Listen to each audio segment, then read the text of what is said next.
She said, my name is Wendy Rice, and I actually work in Wolfe County, but I also do Owsley and Lee, so I'm all over the place.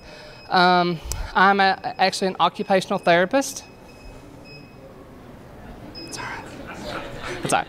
I'm actually an occupational therapist. I work with preschool all the way up to 12th grade, but my main client students are preschool to maybe 8th grade. And what I'm going to talk about today is graduating with our senses. A lot of my students have autism, they have ADHD, or multiple disabilities.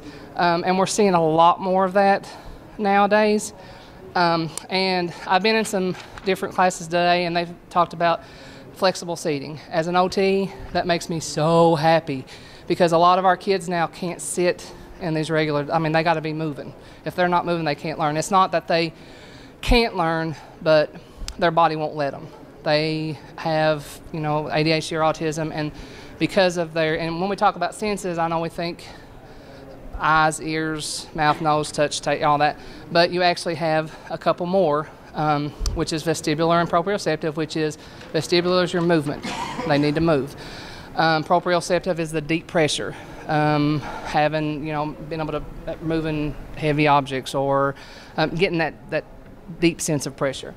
And so what I'm going to focus on is trying to get more sensory tools and more sensory methods into the classrooms because there's so much more of this happening. And if they have trouble with their attention, if they have trouble paying attention, looking at the teacher, whatever, then they can't learn those skills, they can't learn those tasks that they need to learn, and then they may learn them, but then they can't retain them.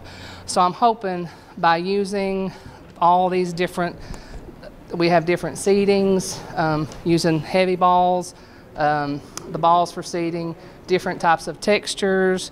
I've got it's called a resistance tunnel. They kind of crawl through it, or they can push a big ball through it. That gives them that deep pressure, and that actually calms them. If they're way hyperactive, if their engine's running real high, or if they're low and they're kind of like, they can't pay attention because they're laying on their desk, I'm hoping to incorporate this stuff to get them at that just right level where they can pay attention and they can learn.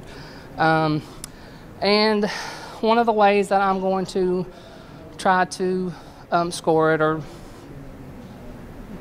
collect data or whatever is during my therapy sessions, I'm going to use just sensory stuff that first 5 or 10 minutes to see if this actually helps them learn the skills I'm trying to teach. And then I'm hoping to branch out to our special ed classrooms, our regular ed classrooms, and then also with our other related services, whether it be speech, PT, whatever they get.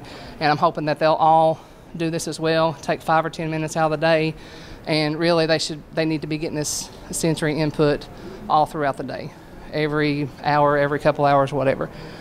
So I'm going to do that by looking at their objectives that I've set for them, and if they've met those, if they can just meet one objective through this year, then hopefully that'll be successful.